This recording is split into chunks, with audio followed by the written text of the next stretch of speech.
Boa noite, alunos do sexto ano. Eu estou morrendo de saudade de vocês. Mas já já tudo isso normaliza e nós nos encontramos. Hoje eu vou falar um pouquinho sobre um gênero textual chamado fábula. Todas as fábulas são narrativas e elas têm os 5 elementos da narrativa: personagem, narrador, tempo, espaço e enredo. Porém, elas têm sua característica própria. Todas as fábulas têm as suas características próprias. Qual características que são essas? São textos de ficção, quer dizer que não existe. E tem personificação e moral. O que é personificação? Nos próximos slides, eu vou dar mais exemplos sobre isso. Mas é quando os animais, eles agem como seres humanos. Eles sentem, eles choram, eles falam, eles gritam e principalmente eles ensinam, que é a moral da história. Isso tem que ter nas fábulas. E o que é moral? É um ensinamento. Também agora mesmo nós vamos falar sobre o que é moral, certinho. Mas, além disso tudo, as fábulas têm versões diferentes. Antigamente, era uma versão só. Era contada daquele jeito e pronto. Com a modernidade, o avanço da sociedade, as fábulas foram tendo várias versões.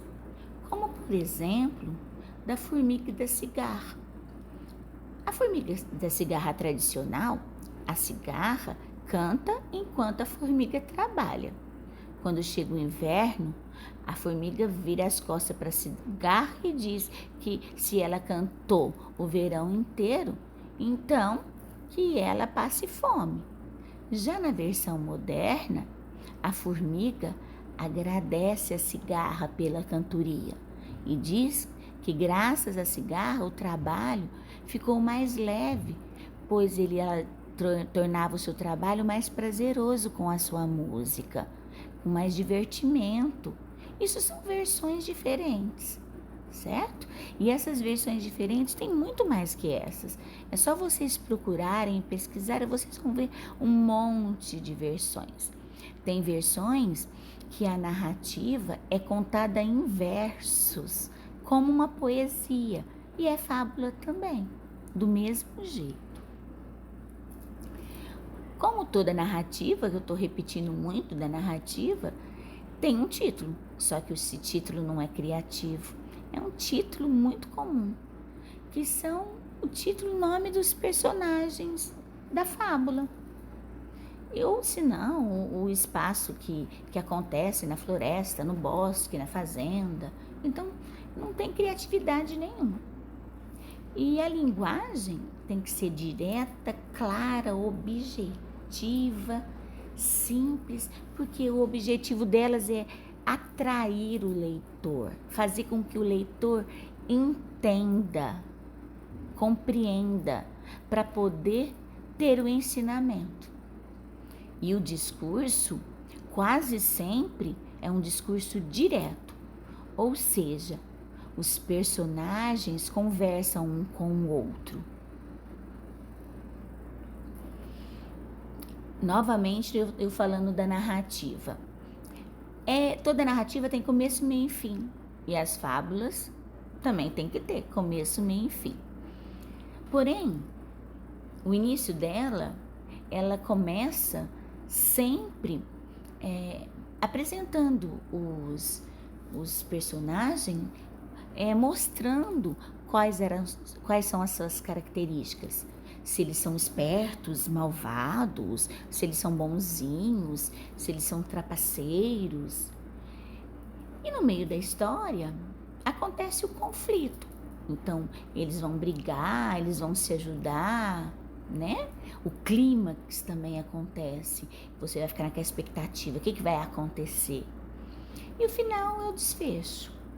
É o que aconteceu depois de tudo aquilo.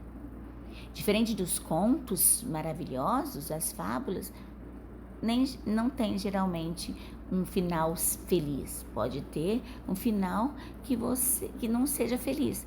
Ou seja, que ele tenha que pensar. Ela não conseguiu o que queria no final. E aí? Então, por isso que a fábula não tem sempre um final feliz.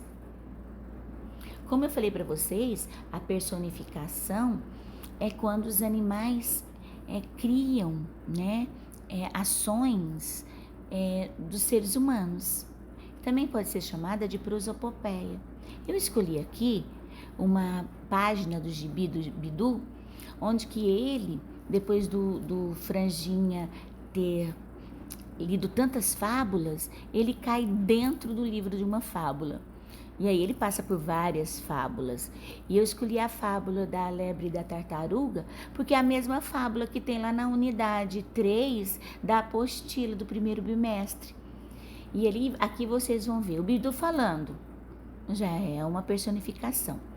A tartaruga cansada também tem uma personificação. A lebre chorando, falando, isso tudo são personificações. E por final, eu vou falar um pouquinho da moral. A moral são ditos populares que passam de geração para geração. Esses são os provérbios, né? E o que acontece? O ensinamento, e eu gosto muito dessa parte, porque faz com que vocês, alunos, comecem a pensar: será que está certo o que eu estou fazendo? Será que fizesse isso comigo eu gostaria? E aí vocês começam a refletir de uma maneira prazerosa e lúdica, onde que você aprende e pensa e leva aquela lição para o resto da vida. Por hoje é só. Espero que vocês entendam essa parte, que vocês fazem a parte da apostila da unidade 3, onde que fala da fábula. E qualquer dúvida, eu estou à disposição de vocês. Fiquem com Deus.